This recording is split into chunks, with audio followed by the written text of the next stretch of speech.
வணக்கங்க. எல்பத்தியல் உலக செய்திகளுக்கு உங்களை அன்போட வரவேற்கிறேன்.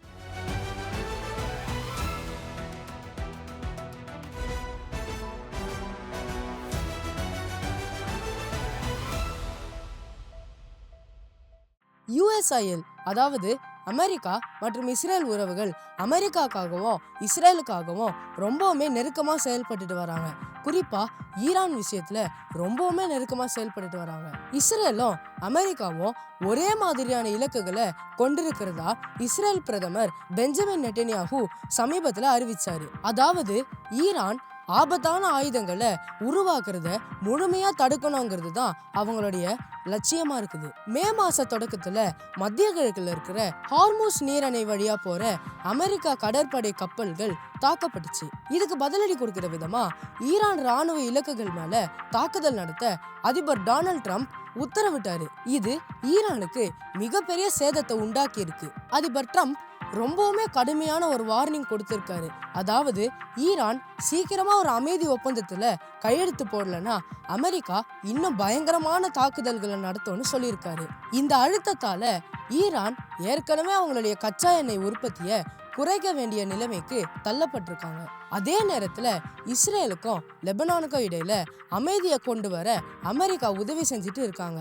இதுக்கான ஒரு பெரிய மீட்டிங் மே 14ஆம் தேதியில இருந்து 15ஆம் தேதி வரைக்கும் வாஷிங்டன் டிசில நடக்க போகுது. ஷாவோட் அப்படிங்கிற ரொம்பவுமே சந்தோஷமான கர்த்தருடைய ஒரு பண்டிகை சீனாய் மலையில ஆண்டவர் யூத மக்களுக்கு தோரா அதாவது 10 கட்டளைகள் அடங்கிய பரிசுத்த புத்தகம் கொடுத்ததை கொண்டாடுற பண்டிகை தான் இது. இந்த பண்டிகை எப்போ நடக்குதுன்னா இந்த வருஷம் மே மாதம் 21ஆம் தேதி வியாழக்கிழமை சூரியன் மறையும் போது ஆரம்பிச்சு மே 23ஆம் தேதி சனிக்கிழமை இருட்டாகிற வரைக்கும் யூதர்கள் இந்த பண்டிகையை கொண்டாடுறாங்க. இந்த பண்டிகையில சீஸ் கேக், ஐஸ்கிரீம் மாதிரியான பால் சம்மந்தப்பட்ட இனிப்பான உணவுகளை சாப்பிட மக்கள் தயாராகி வராங்க. ஏன்னா அவங்களுடைய பரிசுத்த புத்தகம் இனிமையான பாலும் தேனும் மாதிரி இருக்கும்ட்டு அவங்க நம்புறாங்க. டிகுன் லேயல் ஷாவோட் அப்படிங்கிற ஒரு பாரம்பரியத்துக்காக பல யூதர்கள் தயாராகிட்டு இருக்காங்க. தேவனுடைய வார்த்தைய பெற்றுக்கொள்றதுல அவங்களுக்கு எவ்வளவு ஆர்வம் இருக்குன்னு காட்டுறதுக்காக ராத்திரி முழுசா முழிச்சிருந்து பரிசுத்த புத்தகங்களை படிப்பாங்க. வீடுகளையும் ஜெபாலயங்களையும் அலங்கரிக்க மக்கள் புதிய பூக்களையும் பச்சை செடிகளையும் வாங்குவாங்க. ஏன்னா தோரா கொடுக்கப்பட்டப்போ சீனாய் மலை எப்படி அற்புதமான செடிகளோட பூத்து குழுங்குச்சு அப்படிங்கிறத நினைவு கூறுற வகையில தான் இப்படி செய்யறாங்க. நம்ம ஏற்கனவே பார்த்த மாதிரி உலகத்திலேயே மிகப்பெரிய பிரைட் நிகழ்ச்சிகளை நடத்த இஸ்ரேல் தயாராகிட்டு வருது. பிரைட் லேண்ட் அப்படிங்கிற ஒரு பிரம்மாண்டமான 4 நாள் திருவிழா ஜூன் 1ஆம் தேதியிலிருந்து ஜூன் 4ஆம் தேதி வரைக்கும் சவக்கடல் அதாவது டெட்சி பக்கத்துல இருக்கிற யூதேயா பாலைவனத்துல நடக்க போகுது. மத்திய கிழக்கு வரலாற்றிலேயே இதுதான் மிகப்பெரிய எல்ஜிபிடி திருவிழாவா இருக்கும்ட்டு சொல்றாங்க. உலக புகழ்பெற்ற டெல் அவிவ் பிரைட் வாரம் ஜூன் 7ஆம் தேதி முதல் ஜூன் 13ஆம் தேதி வரைக்கும் நடக்க போகுது. இதோடைய முக்கிய அணிவகுப்பு ஜூன் 12ஆம் தேதி வெள்ளிக்கிழமை அன்னைக்கு பீச் ஓரமா நடக்க போகுது. இது டெல் அவிவ்ல இருக்கிற கனே யெகோசுவா அதாவது யோசுவாவின் பூங்கா அப்படிங்கிற இடத்துல நடைபெற போகுது. இந்த பார்ட்டிகளுக்காகவே உலகெங்கிலும் இருந்து 2,50,000க்கும் அதிகமான மக்கள் இஸ்ரேலுக்கு வருவாங்க. இஸ்ரேல் ரொம்பவுமே ஃபேமஸான ஒரு ஸ்டார்ட் அப் நேஷனா இருக்கு. அவங்க நிறைய புதிய தொழில்நுட்பங்களை கண்டுபிடிச்சிட்டு வராங்க. 2026ஆம் ஆண்டு மே மாசம் செயற்கை நுண்ணறிவு அதாவது ஆர்டிஃபிஷியல் இன்டெலிஜென்ஸ் மற்றும் ரோபோக்களுக்கு ரொம்பவுமே பிஸியான ஒரு மாசம். மே மாதம் 7ஆம் தேதி இஸ்ரேலுடைய பெட்யாம் நகரத்துல விண்வெளி பொறியியல் ரோபோட்டிக் ஆட்டோமேஷன் பத்தின ஒரு பெரிய சர்வதேச மாநாடு நடந்துச்சு. விமானங்கள் மற்றும் விண்கலங்களை இன்னுமே பாதுகாப்பா பறக்க வைக்க ஸ்மார்ட்டான ரோபோக்களை எப்படி பயன்படுத்தலாம்னு விவாதிக்க உலகமெங்கிலும் உள்ள விஞ்ஞானிகள் இஸ்ரேலுக்கு வந்திருந்தாங்க. இந்த மாசத்துடைய கடைசியில அதாவது மே மாதம் 30ஆம் தேதி அன்னைக்கு அடையாள மேலாண்மை மற்றும் அணுகல் கட்டுப்பாடு பத்தின இன்னொரு பெரிய ஈவெண்ட் இஸ்ரேல்ல நடக்க போகுது. ஹேக்கர்ஸ் கம்ப்யூட்டர்களையோ அல்லது பாதுகாப்பான கட்டடங்களையோ ஹேக் பண்ணாம இருக்க மக்களுடைய முகங்களையும் தரங்களையும் அடையாளம் காணத்தக்க மேம்பட்ட ஏஐ சாஃப்ட்வேர்களை எப்படி பயன்படுத்தணும் அப்படிங்கறத பத்தின ஈவெண்ட் தான் இது.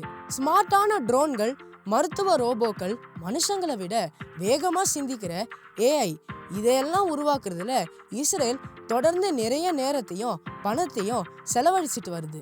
இப்போ இஸ்ரேலுக்கு உள்ளேயும் சரி, இஸ்ரேலுக்கு எதிரா உலக அளவுலயும் சரி, நிலைமை ரொம்பவுமே பதட்டமா இருக்கு.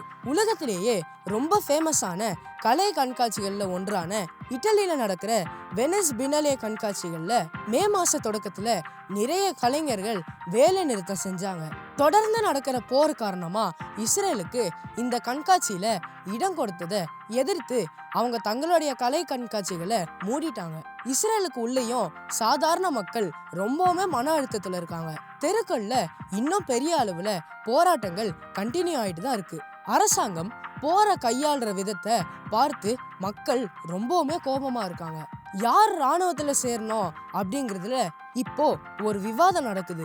அப்புறம் கடந்த கால பாதுகாப்பு தோல்விகளுக்கு மக்கள் பதில் கேட்கறாங்க. இப்போ அமெரிக்காலையும் இஸ்ரேல்லையும் இவ்வளவு பெரிய போர்களும் பெரிய சம்பவங்களும் நடந்துட்டு இருக்கிறதால வேதாகம தீர்க்க தரிசனங்களை கவனிக்கிற பல கிறிஸ்தவ குழுக்கள் ரொம்பவுமே கவனமா இருக்கணும். கடைசி காலம், அதாவது இயேசு கிறிஸ்து திரும்பி வர்றதுக்கு முன்னாடி நடக்கிற கடைசி நாட்களை பற்றி வேதாகம தீர்க்க தரிசனங்களை படிக்கிற கிறிஸ்தவர்கள் செய்திகளையும் ரொம்ப உன்னிப்பா கவனிச்சுட்டு வரணும். அமெரிக்கா ஈரான் மேல வீசுற ஏவுகணைகள் எண்ணெய் கப்பலை தடுத்து நிறுத்துது. இஸ்ரேலை சுத்தி நடக்கிற இந்த பிரச்சனைகள் எல்லாம் பாக்குறப்போ வேதாகமத்துல இருக்க தீர்க்க தரிசனங்கள் நம்ம கண்களுக்கு முன்னாடி நிறைவேறிட்டு வர்றத நம்மளால பார்க்க முடியும். பாஸ்டர்களும் தீர்க்கதரிசிகளும் போதிக்கிறவங்களும் மக்களுக்கு ஆசீர்வாதங்கள் இல்ல, மாறாக எச்சரிக்கைகளை கொடுத்துட்டே வரணும். திடீர்னு அமைதி ஒப்பந்தங்களுக்காக கொடுக்கப்படுற இந்த அழுத்தங்களும் மத்திய கிழக்குல நடக்கிற கடுமையான போர்களும் ஆவிக்குரிய அடையாளங்கள்னு அவங்க சொல்றாங்க. கடைசியா கிறிஸ்தவர்களே விழித்திருங்க, ஜெபிங்க. எதுக்காக ஜெபிக்கணும்? எருசலேமுடைய சமாதானத்துக்காக ஜெபிங்க. அது மட்டும் இல்லாம எதிர்காலத்துக்காக உங்களுடைய விசுவாசத்தையும் காத்துக்கொள்ளுங்க. கர்த்தருக்கு சித்தமானா அடுத்த வாரம் சந்திக்கலாம். அதுவரை உங்களிடமிருந்து விடை பெறுவது ஜீத் ஜேசன் சாமியல்.